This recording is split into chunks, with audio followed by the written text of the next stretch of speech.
So today I get to talk to the official historian of Houston County, Texas. Actually, that's not true.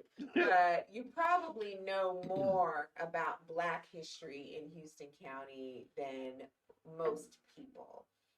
You are my uncle, Charles Franklin, my father's brother. Welcome to Clean Conscious Network, Uncle Sonny. Thank you. Okay. I'm glad to be here. Yeah, I'm glad you came. And so I called you up earlier today and begged you to come over to talk to me about our family's history. You know, it's important to me that we record our conversations at this stage of the game. I Mhm. have talked to you for years about family stories and family history, and you've told me the story many, many times. But at least this time we get to get it on video and on Right. film, and we can just take our time and walk through this thing. So, Uncle Sonny, where do we even start? You have so much work. I'm looking at our family tree, and I'm just going to show people who happen to be watching the podcast. Uncle Sonny doesn't play around. Okay, so what is this? What is this binder that you have, sir? Well, this particular binder is on Mama Dut's line. Okay, Uh, it is her parents, right. her sisters and brothers, Okay, and their descendants. okay. Okay, so Mama Dud is what we call my grandmother, your mother.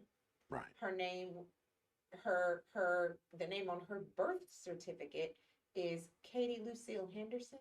That's correct. Okay, and what's her birth date? When is she born? April 24th, 1917, Okay, 1917. So Mama Dud is born April 24th, 1917, and where is she born? in Tadmont. I, She is born right there in Tadmont. yeah, in Okay. at the some white man's property, Okay.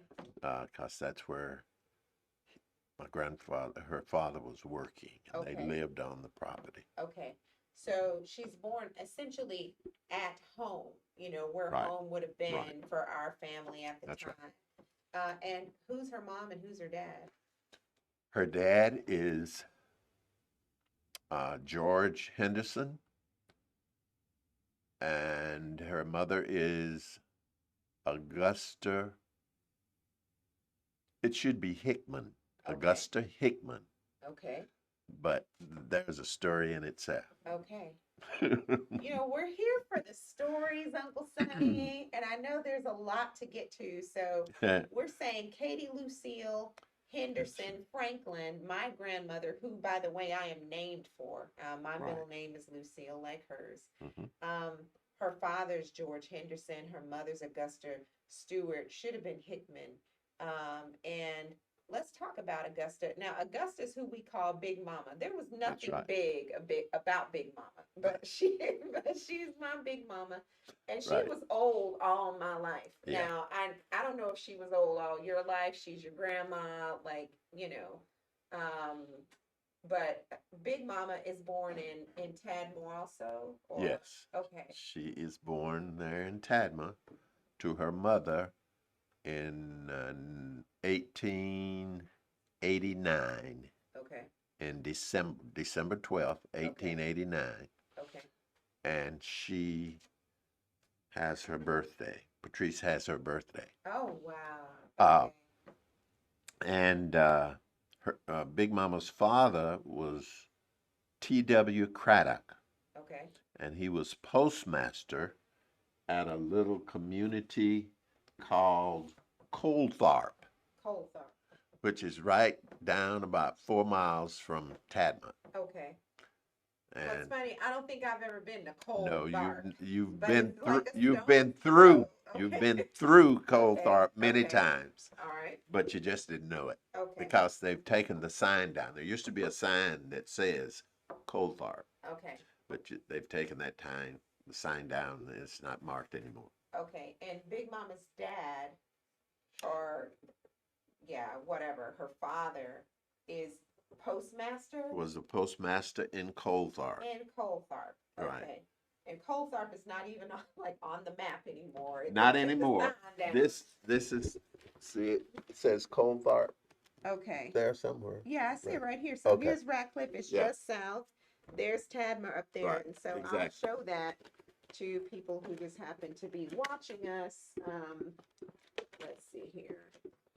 We're gonna get better at this, but let's see, that's sideways. So look, you guys, you can see Coltharp is very south.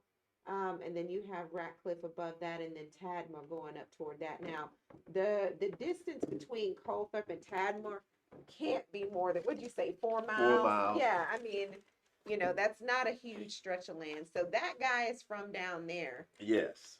And he's postmaster in December. I'm imagining he's postmaster 10 months earlier in February of 1889. And like, who is this guy and why is he postmaster? I think he'd been postmaster since 18, I think he was 30 years old when he became the postmaster Okay. at Colthart. What's his name again? T.W. Craddock. Craddock. So this man's he's Craddock and he's the postmaster. Mhm. And Big Mama's mama is what is her name again? Adeline Adeline Hickman. Hickman. Okay. Now, she changed her name Okay. to Stewart. Why? We don't know because she never married anybody. Huh. She was never married, but she had several children. Huh. And she changed her name to Stewart and started using that name, Okay. but nobody knows why. Okay. And she claimed that her father was John Stewart, Okay. but he was not Huh.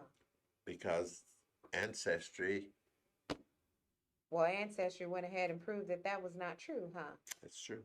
Huh. The power of DNA. That's right. So, what did you call her? What did everybody call Adeline? Well, I don't remember her. Okay. She passed away when I was 3, Okay. and I don't have a memory of her. It seems like sometimes I just have a memory of being down. There was a spring. I remember. They Yeah. call it the Adeline Spring. Yes. And that spring, I remember the spring, Okay. but I don't remember her. Okay. So I have a cousin that grew up with his grandmother right there in the Tadmor community. And his grandmother's name was Adeline. And I believe that was Mama Dutz, my grandmother's first cousin Yes. Adeline. That's And I Adeline. imagine she was named for this Adeline. That's right. Right? That's right. And the grandmother Adeline, Okay. Adeline born December 12th, 1889.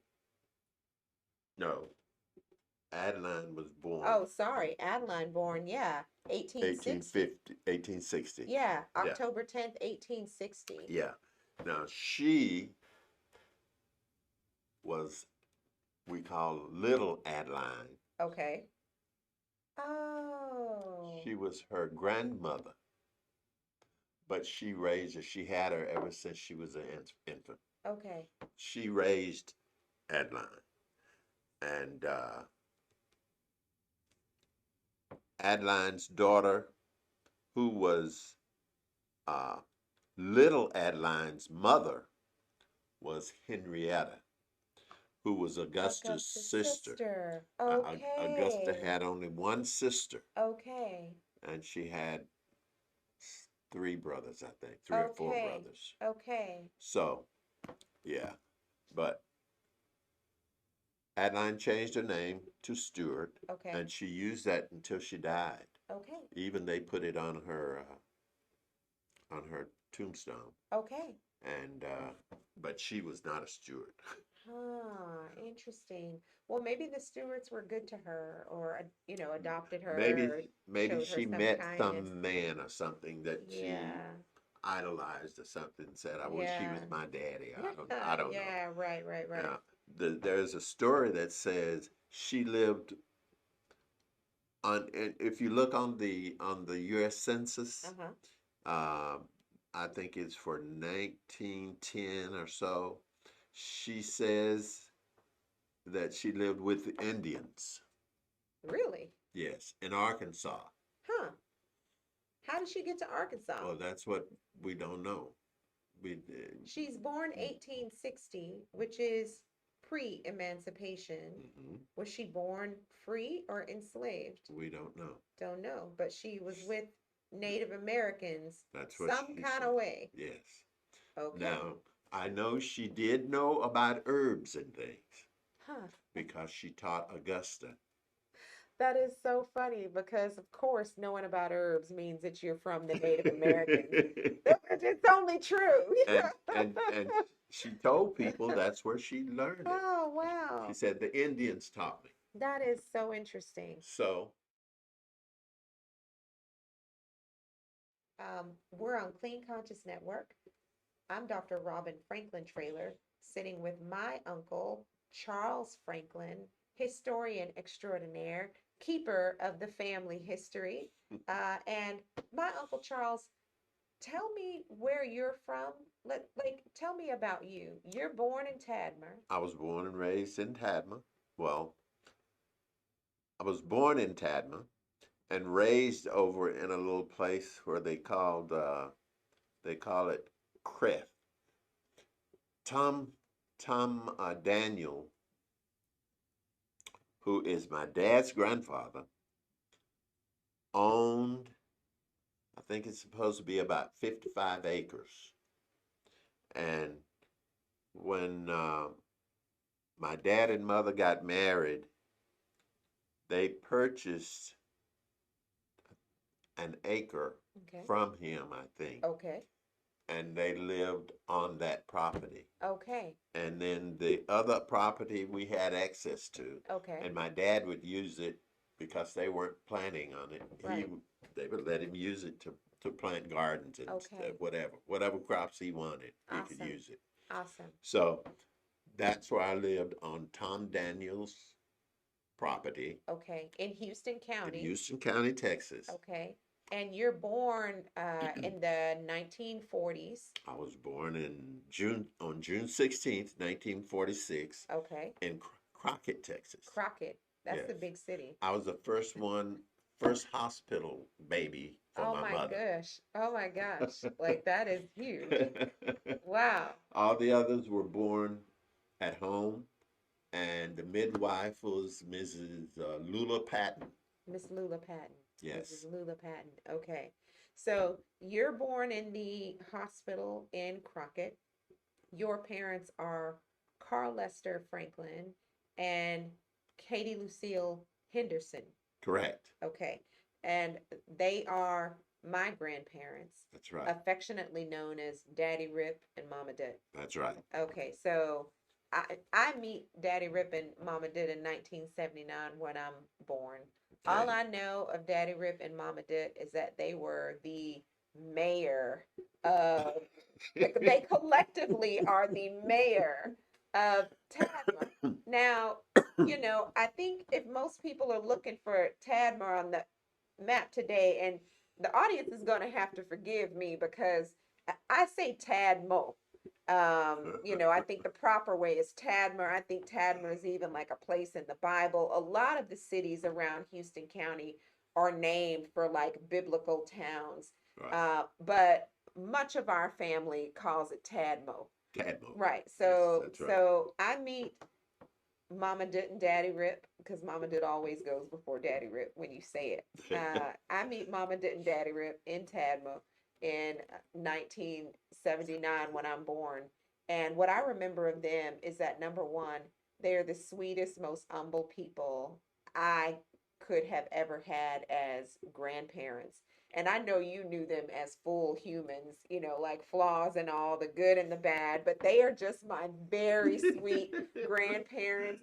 Daddy Rip used to call us all kinds of things, and he'd be laughing with us and joking with us. And Mama Dut just used to cook, and dote on us.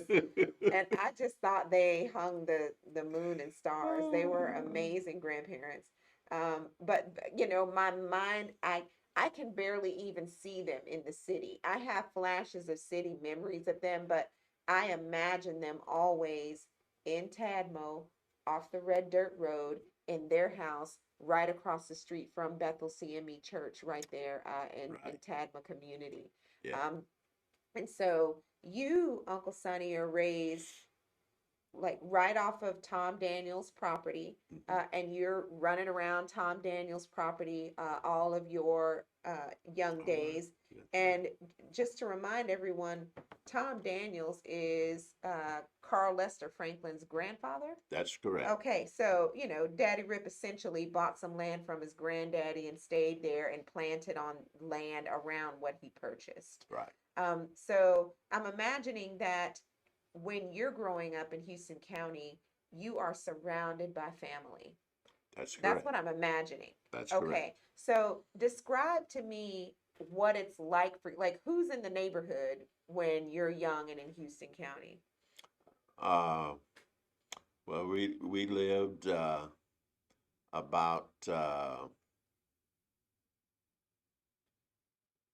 1,500 feet from Daddy's mother, Okay. Etta Daniel, Yes, Grandma Etta. Grandma Etta, and Mittie Mae, her daughter, Yes. my dad's sister. A Mitty. They lived next door, and about oh, I guess 600 feet from her Uh-huh. was her sister and her husband, Okay. Stella and Andy Johnson. Okay. And they lived there. And then for about the first 6 years of my life, there was also another brother, a brother of Grandma Etta's who lived there. Okay. And he lived about 700 feet from Stella and Andy. Okay, this is amazing to me. Let me just stop you right there. My sister lives halfway across the world. Actually, she's just on the other side of Houston. You, my uncle, you live way on the other side of Houston.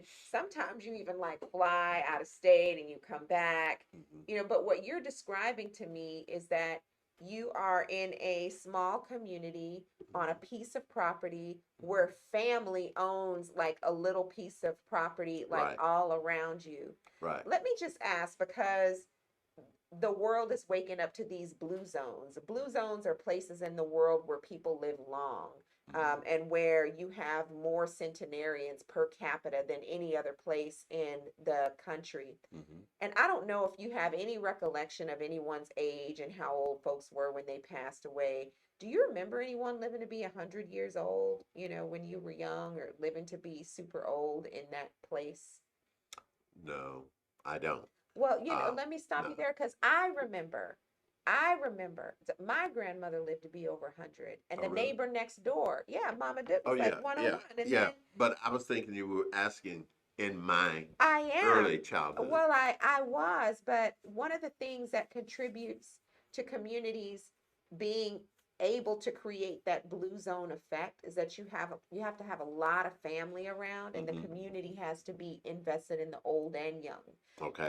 And so when I read that book on blue zones, I thought, well, my goodness, everybody up there in Tadmore, at least for like during my lifetime, they Mhm. lived long. Mama Dip was 101. LK was like 103. Yeah, Adeline was over 100, right. and there's some others that That's lived to be quite that's true. elderly. That's But true. in your time growing up, they weren't living quite as long as No, 100 to as your a, knowledge. no. Now Okay. the oldest person that I remember uh living oldest living person when I was growing up was Miss Centier Okay. Chapman. Miss Cynthia Chapman. Centier Chapman. And I think she was like 96 or so when That's she old. married. I Yeah, mean, yeah, that's a good, right, healthy age. right. Now she was old when she married, but her mother was Satira Harris, Satira Harris. Okay. and she lived longer than Wow. her daughter Wow. Cynthia did. Okay. Now Miss Cynthia passed away probably in toward the end of the 50s, Okay. probably 59, Okay. 58, somewhere in there. Well, my goodness. But her mother was still alive in 1965, as far as I can remember. My goodness. I don't know exactly. I was not there when she passed away. Right, right, Whatever. right. But there were others like Aunt Martha Sheffield, Okay. who is a cousin of my dad's Hmm. on his dad's side, on the Okay. Franklin side. Okay. She lived to be 103. Okay. Um, but those are those are about the only ones that Okay. I recall. Okay. So let's go back. So let's go back to when you were a boy on Hmm. your land with your Hmm. parents, surrounded by aunts and uncles and cousins. Hmm. What kinds of things are going on? What are y'all doing on all that land? I heard you say Daddy Rip was farming. So Yeah, can you talk about the farm enterprise? Daddy raised all the food. Okay, I We don't had under, what do you we mean? had I don't grow a all tomato. Like, everything we ate. Daddy raised it. what? He would take corn over to the mill, and they would turn it into cornmeal. And he would take sugar cane over to the mill, and they would turn it into syrup, and just all that stuff. Oh my goodness gracious. So Sure. wait a minute. There's so many questions about that. So the family, Daddy Rip especially planted the food, grew the food for the family. The little bit of processing he oversaw, he would take it to the mill, it would happen. And so, what are your memories of visiting like grocery stores when you're young? I I don't remember going to the grocery store until I got probably to be at least 10 years old. Oh my gosh. Uh, Oh my goodness. uh, Dad and Mom would go, but they wouldn't be buying like we buy Right, groceries today. right. So They're you, just minimum things that okay. they would pick up. So this is Houston County, rural East Texas. Your father is basically growing everything you all eat. About how many times a week did y'all eat meat? Like, you can grow all kinds of things, but were you hunting, fishing, slaughtering animal? Like what did y'all do for meat? Well, every year my dad would slaughter uh, pigs Uh-huh. and beef, Okay. and that would last us the whole year. Wow. Wow. How big do you think his operation was? I mean, I don't know that you remember because you were a boy, but you all had pigs and cattle. Like, Hmm. I'm trying to imagine how many. How many pigs and Yeah. so forth? Uh, he would usually slaughter about two or three Okay. um, in the fall of the year, Okay. and people in the community, other men, might come and help him, Yeah. and it was just basically a 1 day deal. One day event. Get the Yes, slaughter over, that's right. Yeah, Okay. and then he would process the meat. The men would help him do that. He would make sausage. He would make cut for steaks and so forth, and all that stuff. Sorry. I'm And sorry. So that kind of like so so I've only purchased steak in the grocery store. Maybe if I was feeling fancy, I might go to like a butcher shop or something. You're telling me my granddaddy would have like cattle. He would like raise cattle till they're fat, slaughter them, and then he also did his own meat processing. Yeah, now there was also a processing plant Okay. in Crockett, Okay. and he could make an appointment Uh-huh. and take it up there, Okay. and they would do it for him. Okay. And now, when after I got maybe all of my, say I say past 10 or 12 years old, he would take it to be processed, and Uh-huh. they would process it in Crockett, wrap it for him like steaks Yeah. and everything Yeah. be separate, and then he could bring it home and freeze it.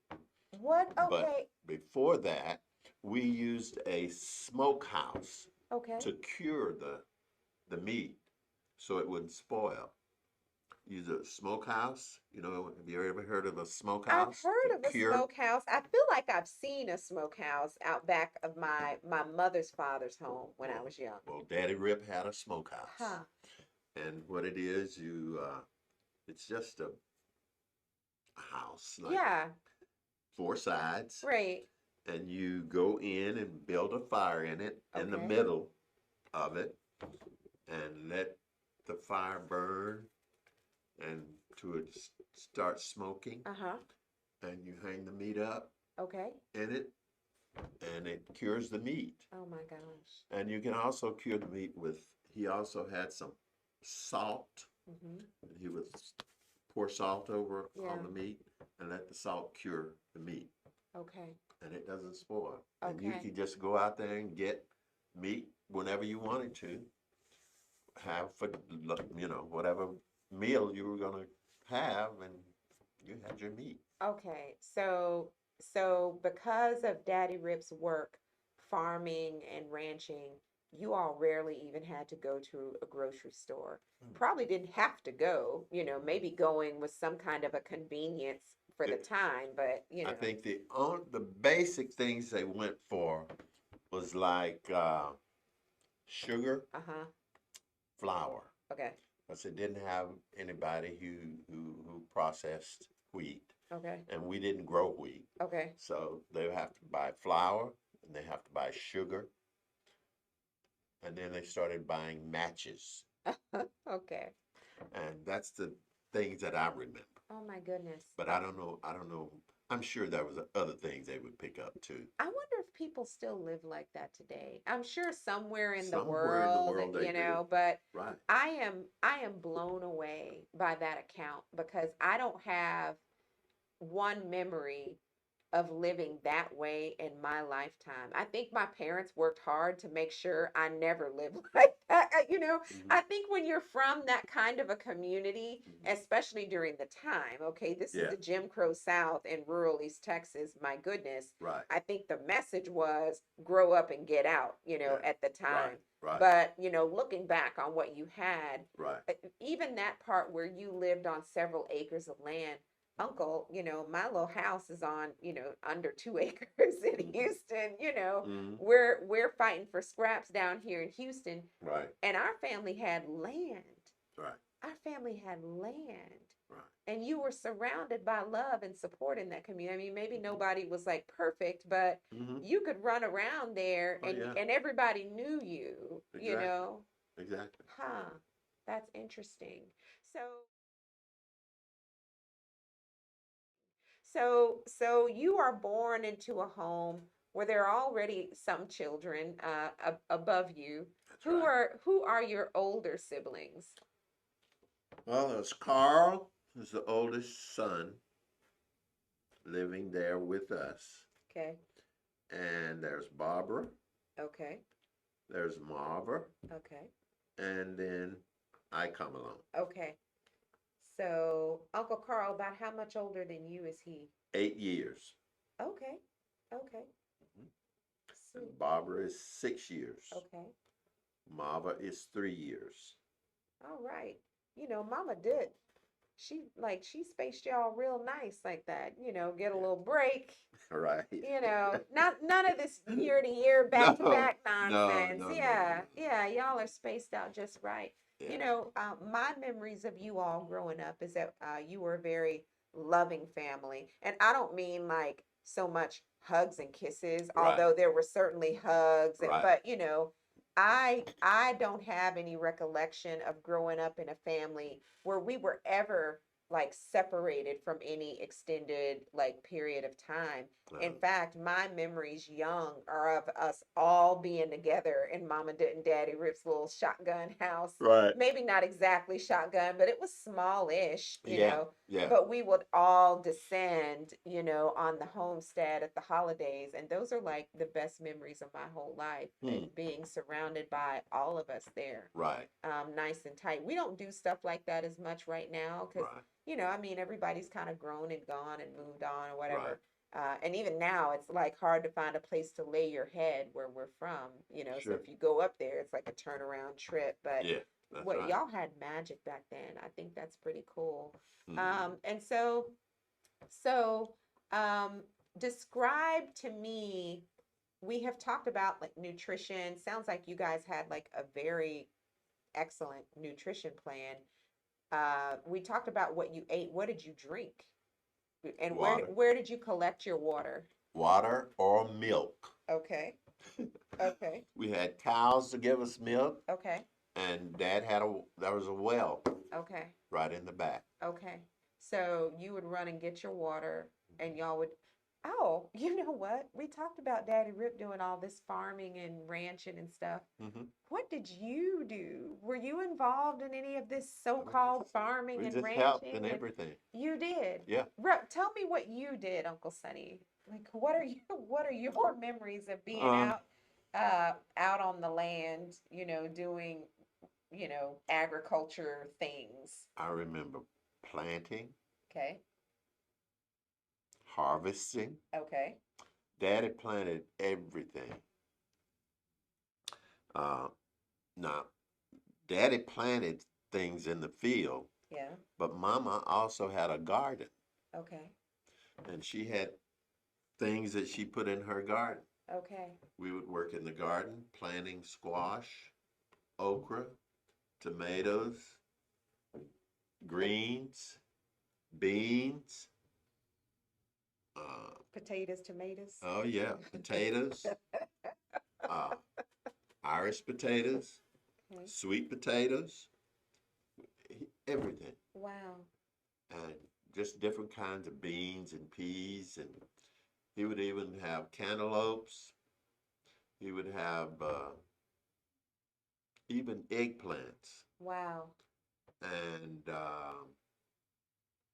just everything. So, Watermelon, I mean, it's hard for me to cane. imagine because, Carl Lester and Katie Lucille had 5 children, and then there's Aunt Doris Right, from before. right. And I'm imagining them feeding all of their children with the crops they grew and Hmm. with the meat that they, hunted or slaughtered. Right.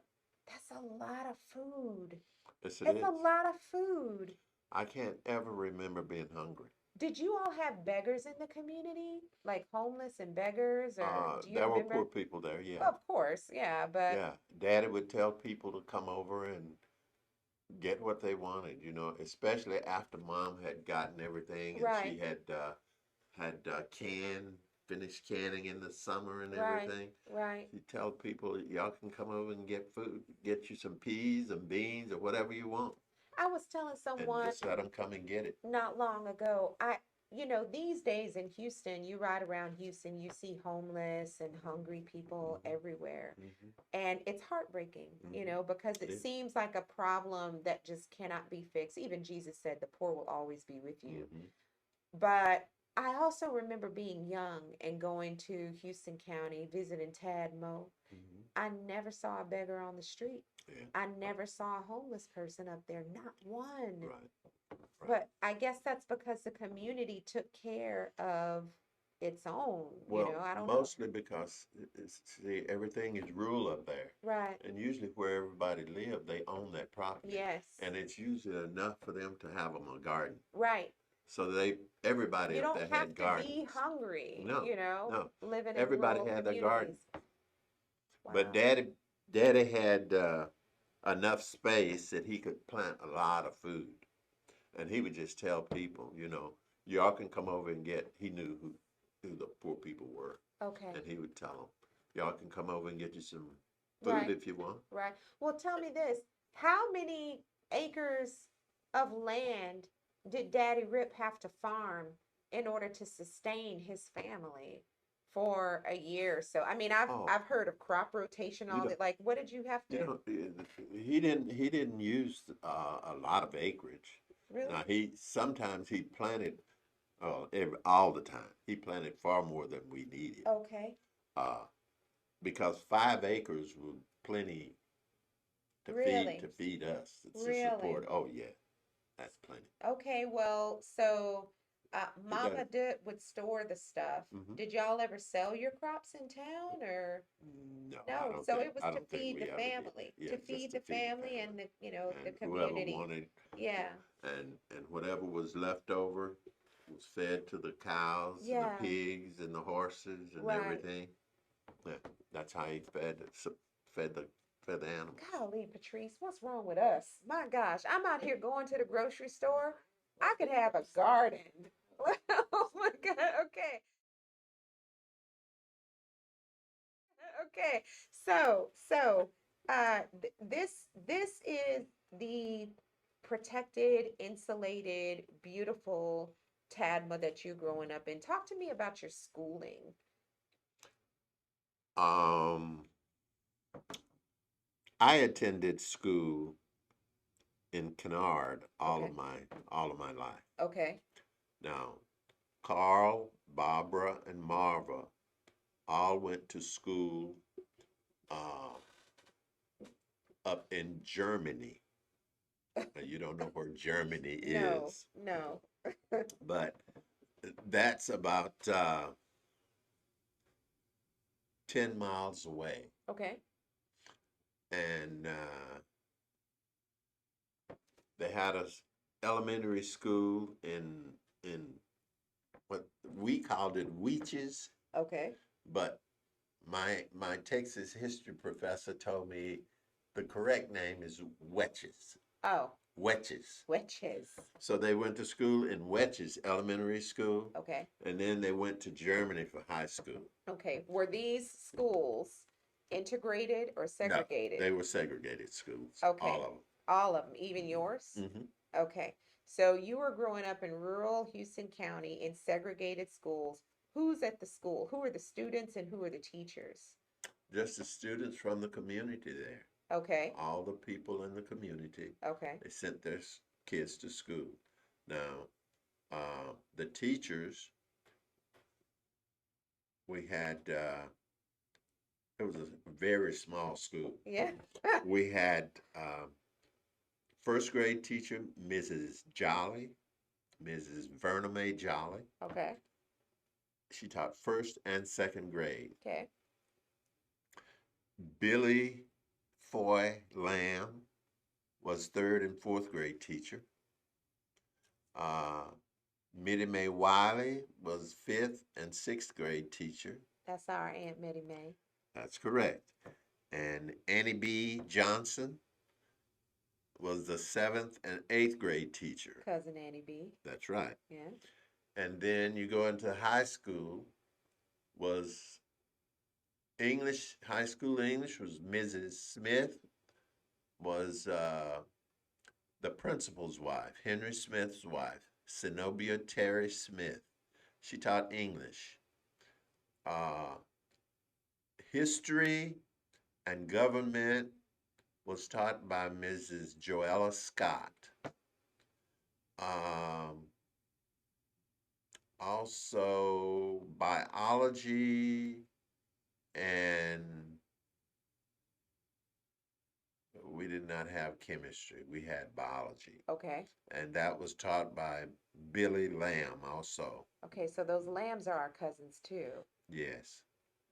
Billy Foy is Truman Lamb's wife, Okay. and Truman and Mama Dit are Okay. related. Okay. And what else? Mathematics was taught by the principal, Henry Smith. Okay. Um, Henry also taught physics, Wow. and that's it. Go Those ahead, Mr. Smith. That's oh, incredible. Now, when I got to the sixth grade, the school consolidated Okay. with, they moved, there was a school in Radcliffe. Mm-hmm. It was a school went from first to the eighth grade, Okay. and they had one teacher, Okay. and she taught all of those kids. Wow. And they brought her up to the Kennard Elementary School. Okay.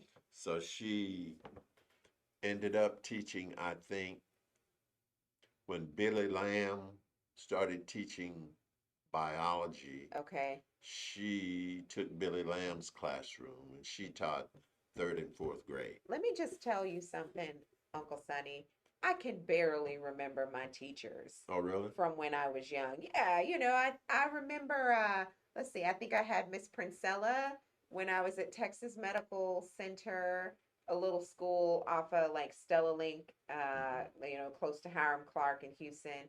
And then when I get to Sugar Mill Elementary School, I had Miss McMillan. And I remember Miss McMillan number one because she was a black woman. She's beautiful. Her husband was a Houston Oiler, and Mm. at the time, and I just thought, oh my God, listen, Miss McMillan goes all the way down in history in my brain. After that, there was Miss Kane, Miss Adams, Miss McDill. And then in sixth grade, things start to get kind of blurry for me because there's just like so many teachers. But the fact that you can recall all of those individuals, grooming and molding and shaping y'all's minds, and in the black school, I don't know, were we black then? Were we colored? What was the school? The It was a Negro, colored. It was like a what colored was, school. it was a colored school. Okay, where are your educators coming from? Now, I know Aunt Mittie came from Prairie View, like from Tadmo, and then she goes to Prairie View. What about cousin Annie B and Lamb and, Annie B went the same places Prairie Minnie View? Mae went. She went to Okay, Prairie View. She went to Texas College first, okay, and then she went to Prairie View. okay, And then Billy Foy Lamb, she went to Prairie View. All of them, basically, as far as I know, went to Prairie View. Now, Mrs. Dorn, when she came up there, I don't know where she was. She okay, got her training. okay, And Mrs. Jolly, I don't know where she got her training. okay, Uh, but those Henry graduated from TSU. okay. He got his master's at TSU, and I think his undergrad was also at TSU. Okay. So you all are benefiting from the best and the brightest from Houston County at HBCUs who have brought their talent back to the rural community Yeah, to develop the minds there. they all lived right there in the community, That's beautiful. Well, that's where except the family was. Yeah, yeah, except except Mrs. Jolly. She lived down in another community called Lake Creek. Lake Creek. Yeah, I think that's where my godmother is from. Barbara Mitchell. Her maiden name, I think, is Sherlock. Sherlock. Yeah, they're in Lake Creek, and she still has property there. Yeah. Let's go. Okay, so Uncle Sonny, what you have described to me, in my mind, sounds like a very idyllic, like young environment. You are born and raised in a community surrounded by family and friends who love you. Even those who don't have a lot of money are fed. They are fed and they are sheltered.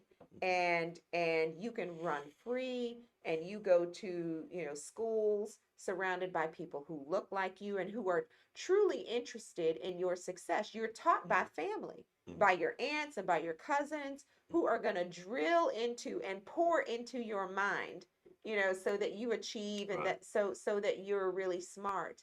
Right.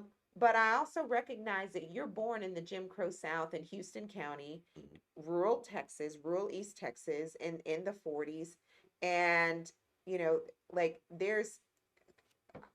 we're talking about a bunch of black people. I had a very different childhood.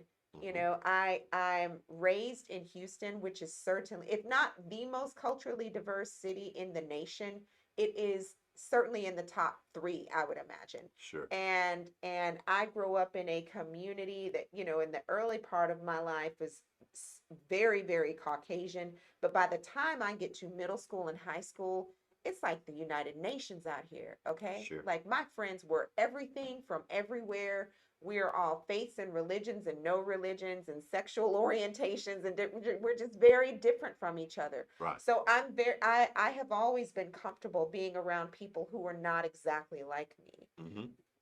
But you had a different upbringing. Like I had so much freedom Mm-hmm. growing up. You did not grow up with that. So I want you to talk to me about what it's like for you growing up in the Jim Crow South. When did you first realize that you were a young Black boy in the South and that had like a certain amount of weight that it would place on your shoulders? I was probably a teenager when that happened. Okay. Because when I was elementary, going to elementary school and so forth, we just saw the white people on the buses and things Yeah. and like that. Yeah. But the restrictions and things like that didn't really, I guess, settle on me Okay. until I was a teenager and realized that there was certain things that I could not do, Okay. places that I could not go, Okay. like over to the park Okay. in Crockett, Huh. where they had a swimming pool. Okay. We couldn't go to the pool. Okay. You couldn't do just things like that. You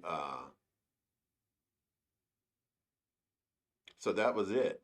But most of the white kids in this little place like Kennard. Uh-huh. Now, a lot of the kids who were my classmates knew a lot of those kids who were white. Mm-hmm. I didn't know any of them. I didn't know any white kids when I was growing up. Yeah. You're from Tadmo. But the kids in Kennard, Yeah. they did. They Yeah. knew a lot of those white kids Okay. because their parents, especially their mothers, might have been working for those families, Huh. and that's how they knew them. Okay. Now, I had no connections like that because we were all over in our own place, Okay. and we just did not socialize with, didn't have any contact with white people Right. unless we go out and go to a store or something. Right. And we very seldom went to a store. I wonder if your parents made a conscious decision to try to insulate you from that. I wonder. They're not I around for me think to I ask. think I think it was just not them consciously doing it. I think just the environment did it because we raised everything. Yes. We did everything there. Right. Now when my dad took the corn and to be processed, Yes. it was a white man, but Okay. he didn't live far from us. Okay. He just go down there. He talked to Dad. Dad talked to him, and they knew each other, and it was just no big deal. Okay. That's the way we do it. That's the way it was done. We just Okay. go to him, and he'd do it. He'd do it, and I don't know if money even exchanged hands, Huh. but I know he had that processing that's especially the steel and the corn processing Yeah. plant. I know he did it for money, Okay. Yeah. and that's how he made his living. Yeah. A lot of it. Yeah. But he also had farmland, and he Okay. farmed and did all that stuff too. Okay. So that's the only time I was really in contact Okay. with white people. Okay. And the summer times, uh, a lot of times, especially summer, a man named Ed Walden would come up, and he would get water from Daddy. Mm-hmm. He'd go out to the well and draw his water and fill up big pails Okay. and take it back to his house. Okay. Because in the summertime, his water well would go dry a lot of summer, especially if we had a real hot, dry summer. Right. He would his well would go dry. Okay. And he'd come up either to Dad's or go up to Amy's Okay. and get water there. Most of the time at Daddy, he'd just come to Daddy's Okay. and go there. So, and that's the only time I know we ever had any contact with white people. Wow. Not Okay. much. Now, there was a Frank Kreft. Okay. Uh, Daddy grew up with Frank. He was white. His parents was Moffett Kreft. And Moffett had 3 sons, I think, and about 5 daughters. Okay. And Frank and Daddy were good friends. Okay. And Frank would come by the house and stop. And they would socialize, sit Okay. there on the porch and talk. Okay. And that was it as far as socializing with white people. Okay. But Frank would stop by anytime. Okay. You never knew when he was going to just come by. Okay.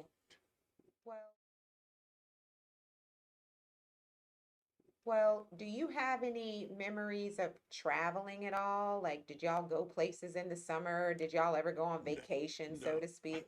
Okay. Well, what about, The only travel we did, we'd come down to Houston everyone with Mittie Mae, and she'd be okay, coming down to visit Aunt Allie. yeah, Come down with her sometime. okay. Well, what about, we haven't talked about money very much. So you're growing up in an humble home, but you have a roof over your head. Mm-hmm. You all raise your own food or, Mm-hmm. slaughter your own food, hunt your Mm-hmm. own food. Mm-hmm. What did Mama and Daddy Rip do for money? Well, Daddy worked. He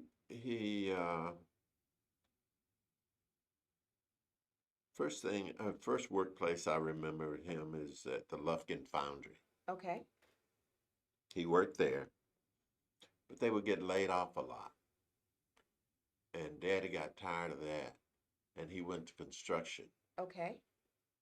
I didn't And know that. and then Well, wait a minute. What is a foundry? The Lufkin Foundry. What do people do there? they make all kinds of machinery and stuff. Machinery. Okay. And then he goes into construction. And again, when I met my granddaddy, he was already an older gentleman, so it's not like he would have been constructing a whole lot, but Mhm. I didn't realize he was in construction. Yeah, he had worked in construction, Okay. and that's Bobby tells me that that's where he hurt his back. Okay. And after he hurt his back, he went to Houston. He came to Houston and had surgery on his back, Huh. and he never really got over that. I didn't know that. About how old is he when that happens? Well, let's see. I think it must have been it was the early 50s when he had that My surgery. goodness. So like I said, I have no recollection, no real recollection of my grandparents in the city when I was young. We did take a trip to Disney World one time, and I can't wait to tell that story because that was awesome. And we went up to Minnesota with them one time, but Daddy Rip was a military veteran. He fought in World Korea. War. He Korea. He fought didn't in Korea. he didn't go to he didn't see activity, Yeah, military he activity. went as far as But he Washington he State went to Washington State and Arizona. and Arizona. Okay. So he kind of went out there a little bit, he was out there a little But bit. he was drafted in Korea Okay.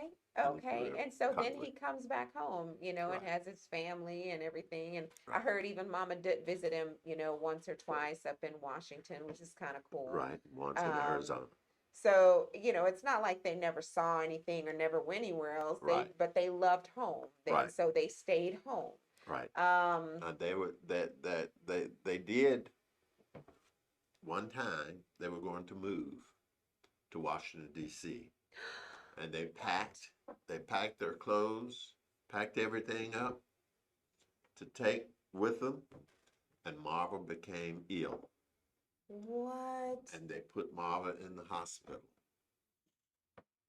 She was in the hospital, I think, for about 10 days or more. Wow. And when they got out, they never, Yeah, they lost their ambition to move. yeah, Yeah. And I think it was just a wonderful deal that they did Well, not move. imagine going to Washington, D.C., having your child fall ill, and now there's no family around you. Right. You're in unfamiliar surroundings. You're all by yourself. You know, Mm-hmm. I'm imagining that they had to be with Aunt Mava in the hospital, but there are other children at home. Right. You know, like it's just different. Yeah. When you go out in the city, I'm not saying it's dog eat dog, Yeah. but you don't even know your neighbor. I That's right. barely know my neighbors Right. today. Right. We're kind of friendly, but Yeah. it's a whole nother thing when you got people watching multiple kids if they're Sure. not your, very close friends or family. Right. So, there is wisdom. There's wisdom in choosing that kind of a lifestyle, Mm-hmm. and living in that kind of a rural community. Mm-hmm. Okay. So, Uncle Sonny, you're 12 when you discover that the world is not so wonderful. And maybe you knew it before then, but you Mm-hmm. understand now, that it's the Jim Crow South, Mm-hmm. that we are under a white supremacy, like, regime or ideal in the United States. And you lived through that. You Mm-hmm. you graduate high school under that. Yeah. What happens to you after you're 12 years old? Um. Well, when I was about 12, I started taking piano lessons, and um, my mother had a classmate who was who taught piano, who Okay. taught music, and she was a high school teacher, Okay. and she taught music down in Cold Spring, Mm-hmm. Texas, and she started teaching me piano Okay. at that time, Okay. and although we were still segregated, it was an outlet Mm-hmm. for me, and I Mm-hmm. just started, looking around and seeing things a little differently. Yeah. And so I would take music lessons every Saturday, in addition to my regular school during the week. I don't know if I knew that. I don't know if I knew that you played piano. I used to. Wow. Did any of my other did my dad play the piano? No, Oh my God, he well, I didn't. didn't think so. I didn't think He so. didn't. My dad can really hunt.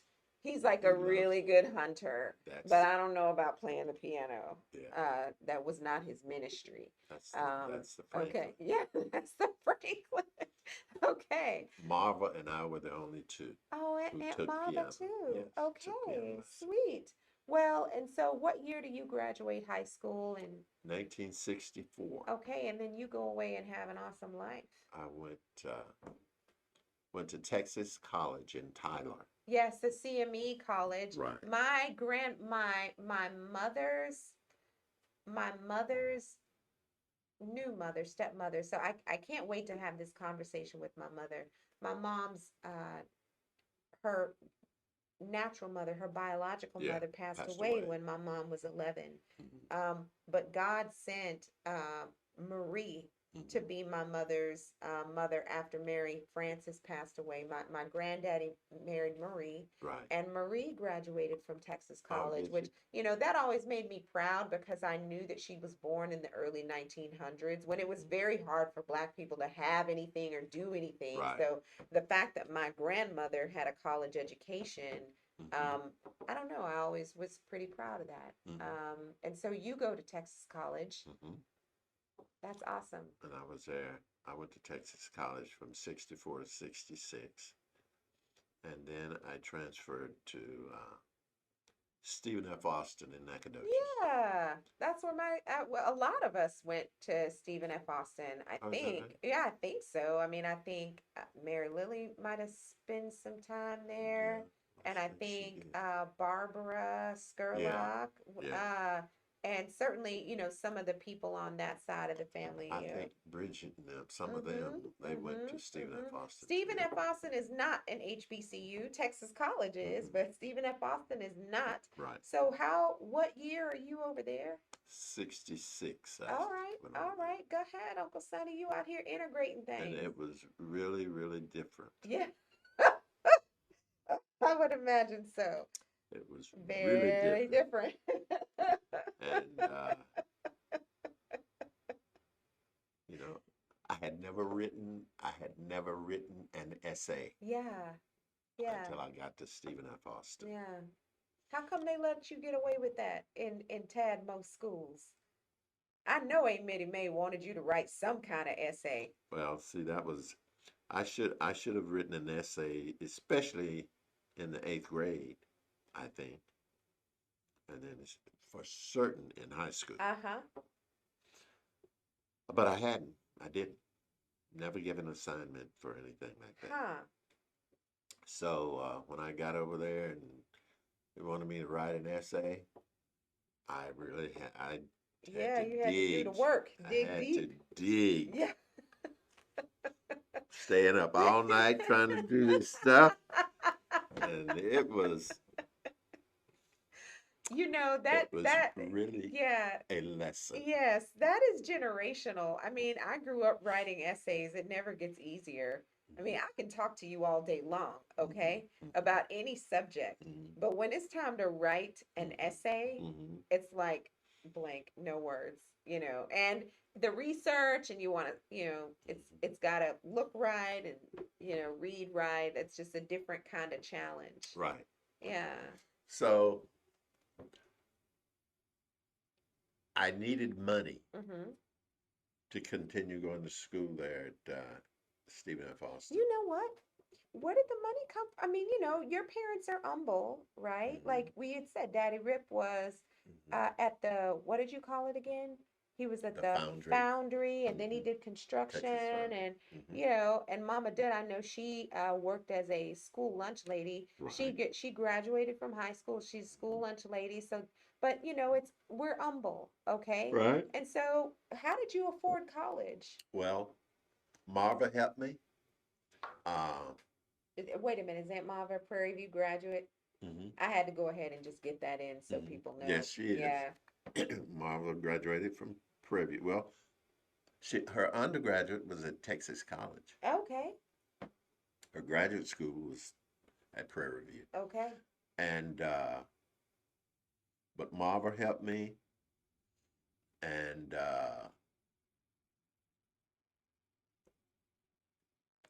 Dad and Mom helped me. Wow.